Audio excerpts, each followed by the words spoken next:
اچانک انسان کا دل کسی چیز پہ آ جاتا ہے، یہ انسانی فطرت ہے،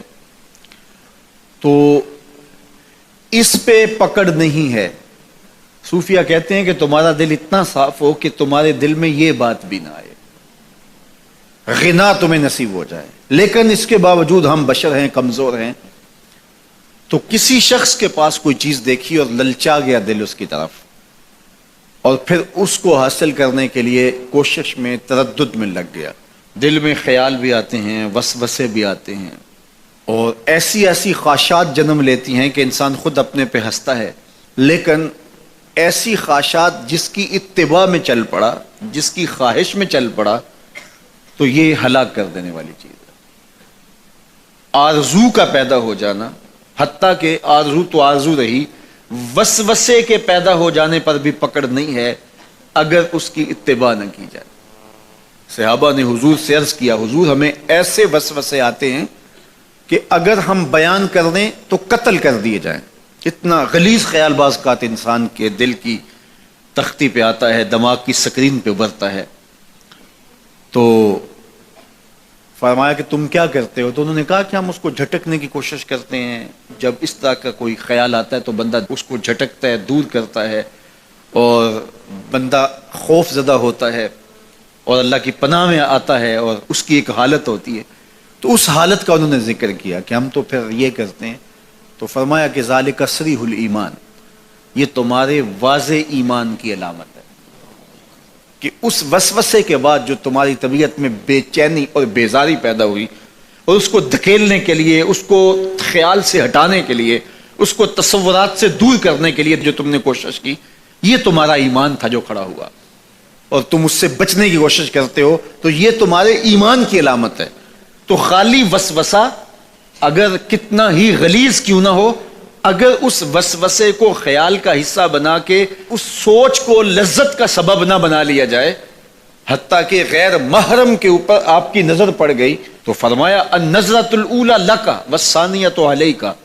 جو پہلی نظر تجھے حاصل ہوئی تو وہ تیرے لیے ہے، لیکن اگر تو نے نظر کا تتبع کیا اور پھر تیری نظر نے دوبارہ پیچھا کیا تو وہ تیرے اوپر وبال بن جائے گی۔ تو خواہش کا، وسوسے کا، اور کسی ایسی چیز کا دل اور دماغ کی سکرین پہ ابھرنا اور خیال پیدا ہو جانا، یہ کوئی بات نہیں ہے۔ انسانی زندگی کے اندر کتنے ہزار خیالات جو ہے وہ انسان کے دماغ میں جو ہے وہ پیدا ہوتے ہیں، اور پیدا ہو کر کے مٹتے ہیں، پھر نئے پیدا ہوتے ہیں۔ کبھی بھی انسان کا دماغ خالی نہیں رہتا، ہر وقت سوچتا ہے۔ آپ اگر یہ طے کر لیں کہ میں کچھ نہیں سوچنا، تو یہ سوچ رہے ہوں گے کہ میں کچھ نہیں سوچنا۔ یہ کبھی ہو نہیں سکتا کہ آپ کا دماغ ہو اور اس کے اندر جو ہے وہ کوئی خیال نہ چل رہا ہو، ہزاروں لاکھوں خیالات کا ایک ہجوم گزرتا ہے۔ تو انسان کا دل، دماغ اس طرح بھاگتا ہے۔ آپ اچھے لوگوں میں رہیں گے تو خیالات پاکیزہ ہوں گے۔ دیکھیے، آپ گندگی کے ڈھیر سے گزر رہے ہوں گے تو خیالات اسی طرح کے ہوں گے نا، اور اگر پھولوں کی روش سے گزر رہے ہوں گے، صحن چمن سے گزر رہیں گے تو خیال اس طرح کے ہوں گے نا۔ آپ جو ہے وہ کسی بازار سے گزر رہے ہوں گے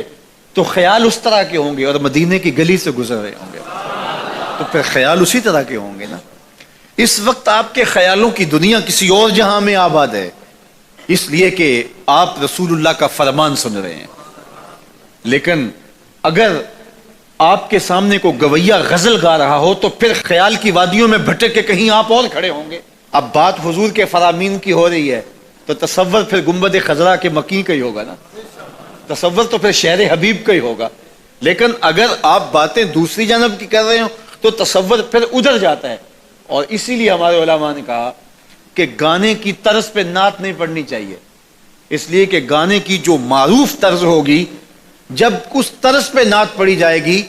تو سن آپ نعت رہے ہوں گے، طرز سے آپ کے دماغ اور آپ کے خیالات بھٹک کے کہیں اور چلے جائیں گے۔